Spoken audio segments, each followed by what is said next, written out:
In the name of Allah, the most kind, the most merciful. Hello dear students, how are you doing today? I hope you are doing great. Welcome to our today's lesson from grade 11 English book, Unit 4, Lesson 6, Part 1. You can open your books on page 58. د لوی سکتن تعالی په نامه ګران زده کوونکو څنګه یې هیله ده چې روغ او جوړ اوسئ. انګلیسي ټولګي ته ښه راغلاست. لکه څنګه چې تاسو پوهیږئ د نن ورځې لوست مو د 11 ټولګي انګلیسي کتاب څخه څلورم څپرکی شپږم لوست لومړۍ برخه ده او تاسو به د خپلو کتابونو 58مه پاڼه راواړوئ او راځئ چې د نن ورځې درس پیل کړو. Before we start our today's lesson, let's take a short look what we have studied in the previous lesson. مخکې له دې نه چې نن ورځې درس پیل کړو تېرې ورځې درس ته یوه لنډه کتنه کوو چې په هغه درس کې موږ څه ولوستل. You know, my dear students, in the previous lesson we have studied one section that was writing. لکه څنګه چې تاسو پوهیږئ ګران زده کوونکو تېرې ورځې په لوست کې مو یوه برخه ولوستله هغه هم د writing یا لیکلو برخه. د writing یا لیکلو په برخه کې موږ زده کړه چې څه ډول له نوټونو څخه یو پاراګراف ولیکو. زموږ د ملاتړ لپاره د بیګم اکاډمیک چینل له ځان سره سبسکرایب کړئ، بیا د شرنګنۍ تڼۍ کېکاږئ تر څو زموږ ټولو درسي ویډیوګانو ته لاسرسی ولرئ او له هغو څخه برخمن شئ. نو هلته موږ ته نوټونه راکړل شوي وو، همداسې کورنۍ دنده مو هم درلوده په دې برخه کې چې یو برخه نه به تاسې نوټونه موجود ول، هغه نوټونه به څه لیکئ؟ یو پاراګراف لیکئ.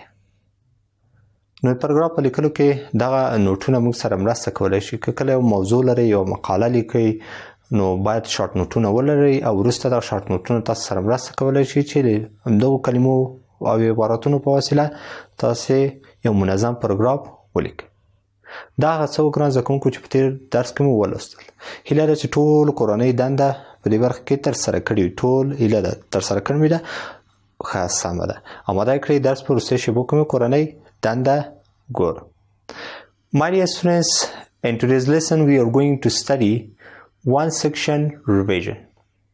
د نن ورځې په درس کې یوه برخه لولو، هغه هم د ریویژن یا تکرار بیا کتنې برخه ده.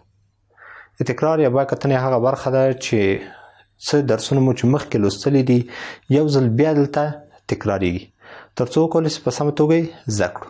او زیاته برخه دغه د ریویژن د ګرامر برخه ده چې ګرامر برخه زیاته تکراریږي. نو راځئ چې وګورو د نن ورځې په درس د ریویژن په برخه یا تکرار په برخه کې څه راغلي دي. My dear students, before we start the main subject of our today's lesson, pick up your pens and notebooks and write a key points in our today's lesson. If you have any question at the end of the class, you can ask me. مخکې له دې نه چې د نن ورځې درس هغه اصلي موضوع پیل کړو تاسو به قلم راواخلئ، کتابچه مو چمتو کړئ، مهم ټکي در سره ولیکئ، یاداښت یې کړئ. که د درس په جریان کې له کومې پوښتنې سره مخامخ کیږئ نو کیدای شي چې پوښتنه در سره ولیکئ او درس په وروستیو شیبو کې وپوښتئ.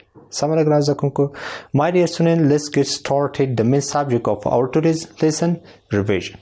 راځئ چې ورسو د نن ورځې د درس اصلي موضوع ته. ریویژن یا د تکرار په برخه کې.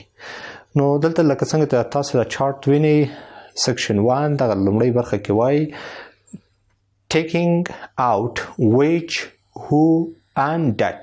دغه درې کلمې ولې جملو څخه لرې کړي یا حذف کړي.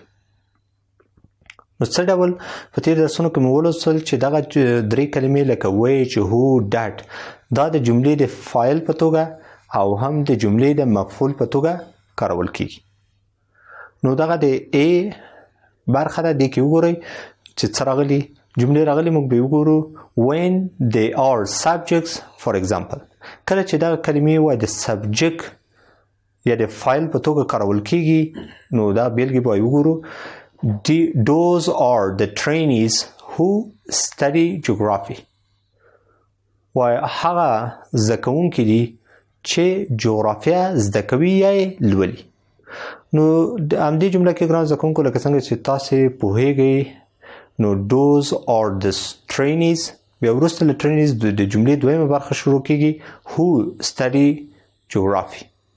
who چې دا د جملې د فاعل په توګه په دې جمله کې کارول شوی چې دلته دته پروناون هم ویل کیږي ځینې وخت دا موږ د پروناون یا ضمیر په توګه هم کاروو راځئ دویمه اوس بل ته ولولو we take them out and change the verb to verb ing دا وایي موږ له جملې څخه همدغه د هو کلمه لرې کولی شو او فعل ته باید تغییر ورکړو څه ډول موږ د فعل ته تغییر ورکړو راځئ ګران زده کوونکو دا جمله ولولو Those are the trainees studying geography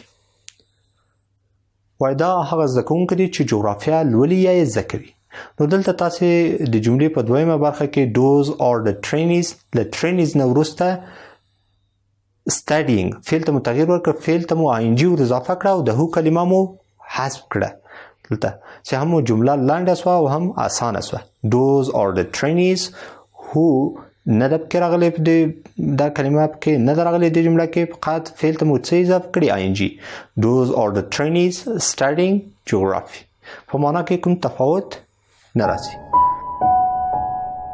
ګران زده کوونکو په دې برخه کې تاسو په دې باندې پوه شوئ راځو د همدې چارټ د بي برخې ته په دې برخه کې څه وایي when they are objects for example کله چې همدغه کلمې د مفعول په توګه کارول کیږي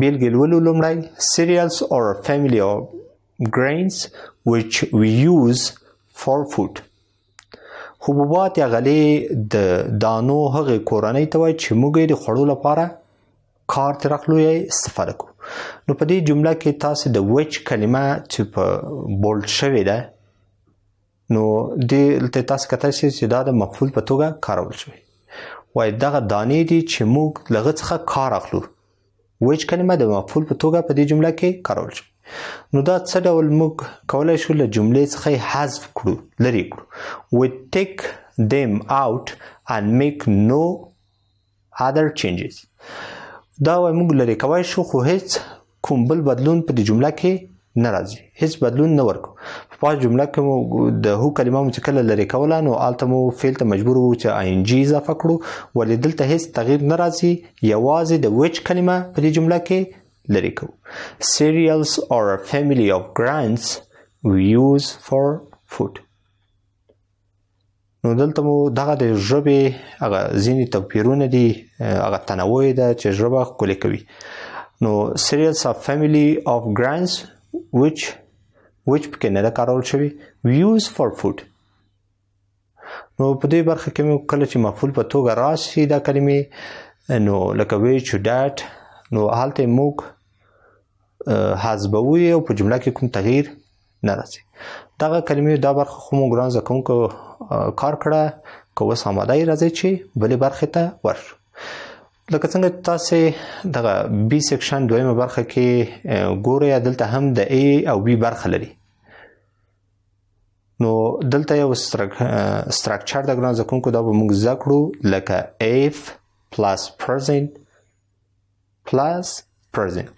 دغه structure ده چې if clause ده جملې پرې پیلېږي او وروسته هغه شرطیه جملې دي او وروسته همدغه شرطیه جملو ته بیرته ځواب هم ورکول کېږي په حال زمانه کې if plus present if کلمه کارول کېږي جمع حال زمانه یا اوسنۍ زمانه او وروسته په ځواب کې هم دا اوسنۍ زمانه کارول کېږي راځئ چې د ښه وضاحت لپاره دا بیلګې ولولو do you remember this وای دا جملې مو دغه structure یا دا جملې مو په یاد دي if plus present and future نو if clause چې په حال زمانه کې جملې په دې باندې د if clause جملې چې پیلېږي په حال زمانه کې او ځواب به په راتلونکي زمانه کې راځئ چې دا بیلګې ولولو if you eat too much you will become fat که زیات خواړه وخوري نو چاق بشي څه به سي چاق به سي نو دلته if you eat too much که زیات خواړه وخوري دې ته شرطیه جمله وایي که زیات خواړه وخوري څه به وسي you will become fat چاق به شي دغه د ځواب دی چې دا په راتلونکي زمانه کې دویمه جمله ویل کېږي راځو دا بله جمله لولو if you drive too fast که تیز موټر وچلوي څه به وسي the police will stop you the police will stop you. نو پولیس به تاسې ودروي. نو لومړی جمله په حال زمانه کې او دویمه جمله چې کار شوې ده ځواب چې ورکړل شوی د جملې ته نو هغه په راتلونکي زمانه کې کارول کیږي. کومې جملې چې په if باندې پیلېږي هلته بیا کامه لري. If you drive too fast. کامه وینئ ګران زده کوونکو دلته کامه ده ځکه چې دغه شرطیه جمله ده له بلې جملې باید جلا کړي همدا کام. نو راځو دلته په دې برخه کې نورې خبرې هم شته دا به ولولو. Here are some more sentences like this. ودلته نورې جملې هم شته لکه داسې. If you weigh 60 kilos, you will need about 2,400 calories a day. وای که 80 کیلو وزن ولرئ یا 80 کیلو وزن غواړئ لاسته راوړئ نو تاسې باید 2400 کالوري د ورځې هره ورځ ترلاسه کړئ. دغه شرطیه جمله. If a person eats more than he needs, که یو کس که څوک هغه څه ته یعنې زیات خوراک وکړي له اړتیا نه زیات خوراک وکړي his body will store the extra energy as fat. نو بدن به زیاته انرژي د شحمو یا د غوړو په څیر څه کړي ذخیره کړي. نو دغه شرطیه جملې وي چې دې ته if clause هم ویل کیږي چې شرطیه جملې زیاتې په څه پیلېږي په if clause باندې پیلېږي. نو دلته موږ همداسې کارول شو. د همدې دویمې برخې کې د بي سیکشن کې وایي دلته now here is something new, look at this sentence. وایي دلته یو څه نوي دي تاسې د جملې ته وګورئ. if plus present and present دا بل سرکچر دی. تیر سرکچر کې مو if plus present او future ولوست. په دې کې دغه سرکچر مو کوم ځای کې کارول شي راځئ چې دا جمله ولولو. if a person eats more than he needs, his body stores the extra energy as fat. نو همداسې که یو کس زیات خواړه وخوري نو بدن به زیاته انرژي ذخیره کړي. نو دلته دواړه جملې شرطیه جمله او دویمه جمله هم په حال زمانه کې کارول شوي چې دا ولې کارول شوي د دې حقیقت لپاره باید د لاندې بیلګې هم ولولو. ښه دلته په دې برخه کې وایي if the result is always true, we can use the present tense instead of the future. وایي که کله دغه نتیجه یعنی تل د نتیجه حقیقت ولري هغه کار چې موږ ترسره کوو حقیقت ولري او موږ ته معلوم وي نو موږ د راتلونکي زمانې په ځای حال زمانه کارولی شو. یعنی if clause present دا جمله به وایي دویمه جمله چې ولیکئ هغه هم باید په حال زمانه کې وکارول شي. راځئ چې د ښه وضاحت لپاره دغه بیلګې ولولو او تشریح کړو. Here is another example. وایي دلته یو بله بیلګه ده. If you boil water که تاسې اوبه وخوټوئ یا یې جوش کړئ it becomes steam. هغه په بخار باندې تبدیلیږي. دا یو حقیقت دی ګران زده کوونکو تاسو پوهیږئ کله چې تاسو اوبه زیاتې په ګاز باندې ږدئ یا یې ګرموئ یا په اور باندې ږدئ نو داسې حرارت زیات ورشي دې اوبو ته حرارت ورکړئ د اوبو په بخار باندې تبدیلیږي او کله چې ګورئ زیات حرارت ورکړئ اوبه بیخي وچیږي. نو دا حقیقت دی. نو اوس دې جمله کې if you boil water که اوبه جوش کړئ ویخوټوئ نو په څه باندې it becomes steam په بخار باندې تبدیلیږي. یعنی ټول زیات حرارت چې ورکړي د اوبه هماغه ټولې اوبه له منځه ځي او په بخار باندې دا یو حقیقت دی چې موږ ته معلوم.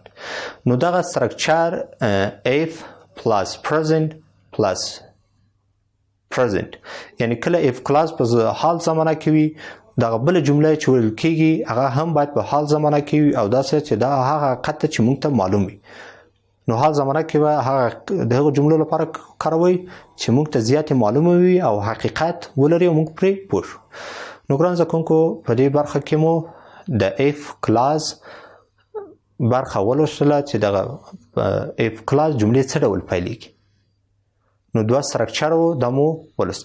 هیله چې تاسې دا زده کړئ او همداسې در سره وکاروئ. My dear students, now if you're ready, let's do a quick recap of our today's lesson. You know, in today's lesson, we have studied one section revision. راځو او د نن ورځې د درس لنډیز ته لکه څنګه تاسو پوهیږئ د نن ورځې په درس کې مې یوه برخه ولوسته هغه هم د ریویژن برخه. د ریویژن یا تکرار په برخه کې موږ د هو، واټ او ډاټ، هو، ویچ او ډاټ دا کلمې مو وکارولې چې هغه څه ډول د جملې سبجیکټ او څه ډول د جملې د مفعول یا اوبجیکټ په توګه کارول کیږي او څه ډول له جملو څخه دا لرې کیږي.